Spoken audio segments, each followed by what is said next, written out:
I've been asked a bunch about how to create details without creating mud and overpainting. In this quick landscape tutorial, I'll show you how I use light and shadow and my tools to make it happen. Glad you can join me.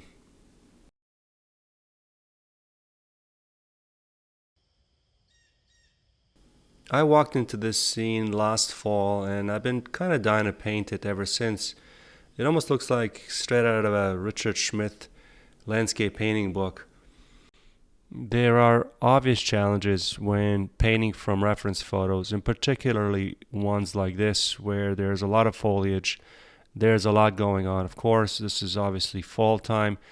Um, you got to ask yourself, and I did for this tutorial, what message am I after here? What is the one thing that drew my attention as I was walking past there last fall here in southern Ontario? And of course, as you may gather from the reference photo on the top right and the finished painting at the bottom right, it's that setting sun, the golden yellow foliage against the cooler brown and green foreground.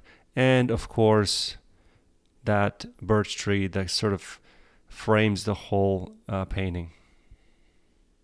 From the get-go, I should mention that I apologize for the odd angle of this video and at times blurry image. I actually bought a new camera and I guess it takes a little while to get used to it.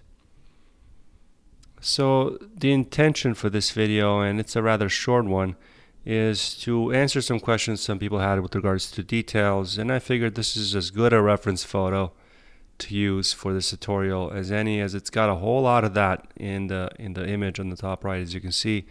So the question fundamentally really is, how do we edit down and render foliage in this case without breaking it up into just large masses, which I have a tendency to do for most of my paintings. So the intention, of course, was to indicate foliage, but on the other end, not by painting every one of the leaves and every one of the branches you see there. So my approach to rendering, quote unquote rendering, hasn't really changed over the last, I'd say, 10 years or so. Before that, I used to render a whole lot and make things much more photorealistic. But over the last decade or so, it's been mostly, if you can believe me, based on playful experimentation and allowing the process to sort of lead me. In this case, I'm working off of a reference photo. It doesn't have to be that. It can certainly be something else. It could be out in the field. It can be a memory or whatever.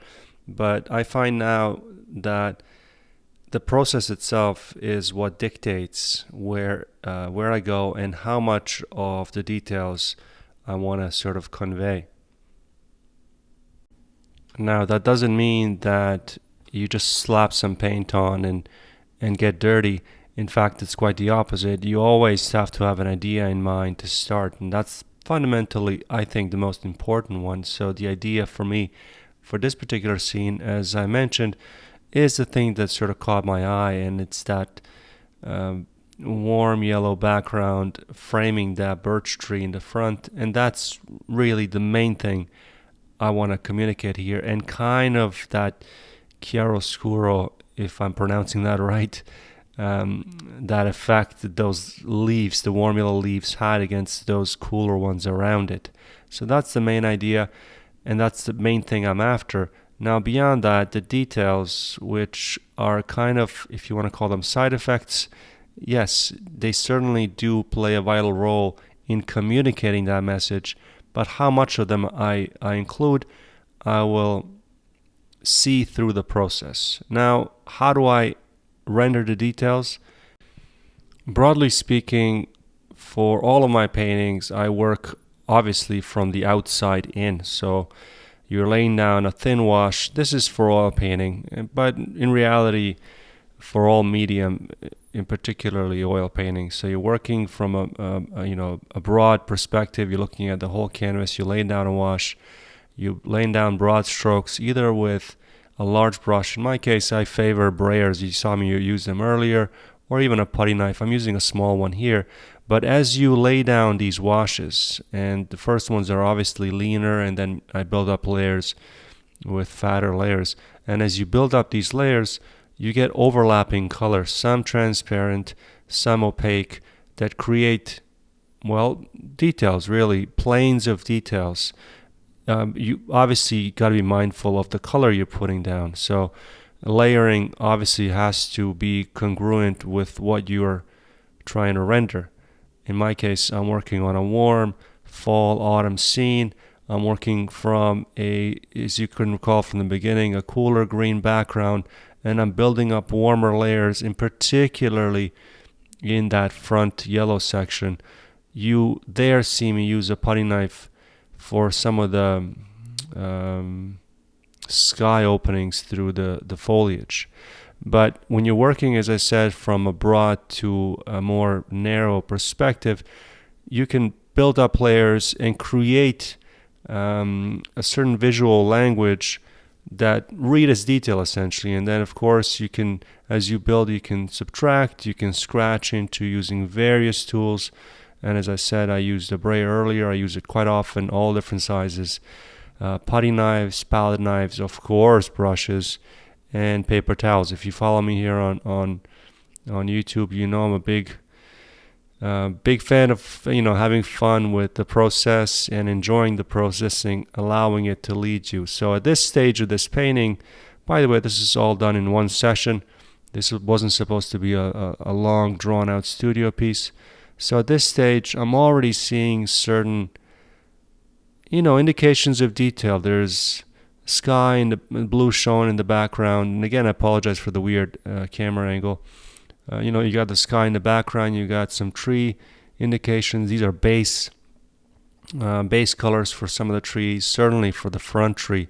And now you see me building up some of the lighter tones. I find historically, for me at least, I don't know if it's the same for you guys, if you're artists and you follow me here, let me know if you find it differently. But white is sometimes difficult to judge in these types of scenes. So for this particular birch tree, I think I had to rework that the bottom part of the tree, just because it was reading a little too light against the top part. I wanted that top light, and hopefully it comes across at the bottom right, to show the light hitting the top of that birch tree. So that was a bit of a challenge. So back to the details.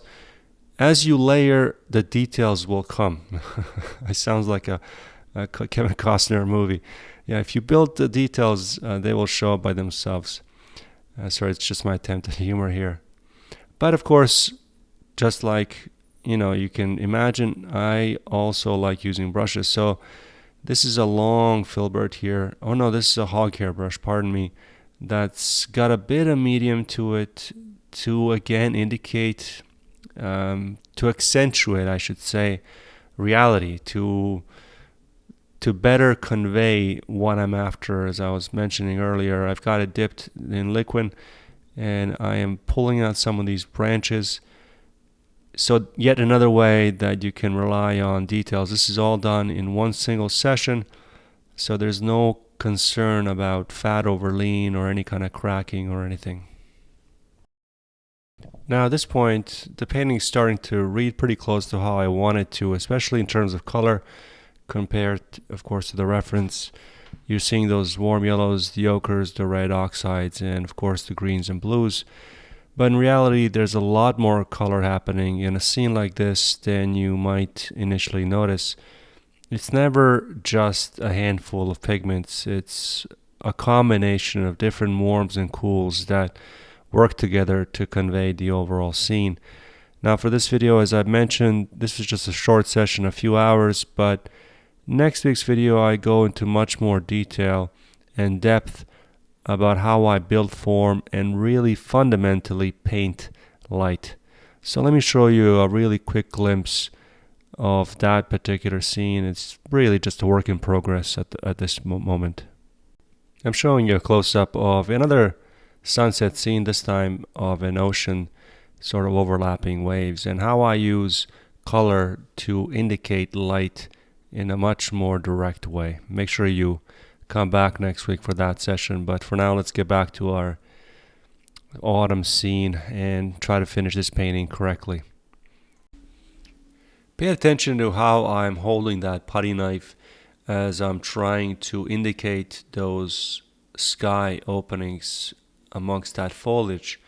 It's very much parallel to the surface. I've got different colors that I'm picking up from my palette. You see those warm greens. Well, we're really starting to paint now. It's really indicating that warmth there. So this is a lot of times how I rely on for details like this to sort of show on the canvas, or in my case Mylar. As I'm dragging, I don't know how that paint is gonna stick onto the surface, but more often than not, the organic look of the way that it does adhere to the surface is much better than if I went in there with a brush and tried to render every one of those leaves. Now, as mentioned, I painted this in one session and no medium was used except liquid here and there.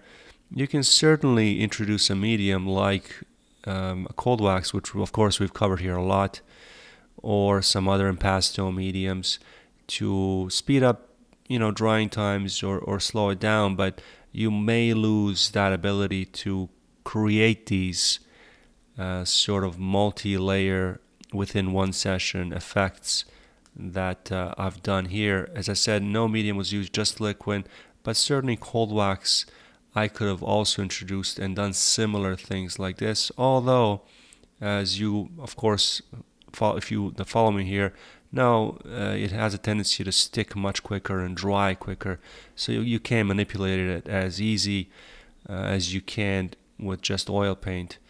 And of course now at this latter stage of the painting I am using another tool that you are very familiar with, my squeegee brush, to add some final details onto that birch tree and of course the foliage in the front.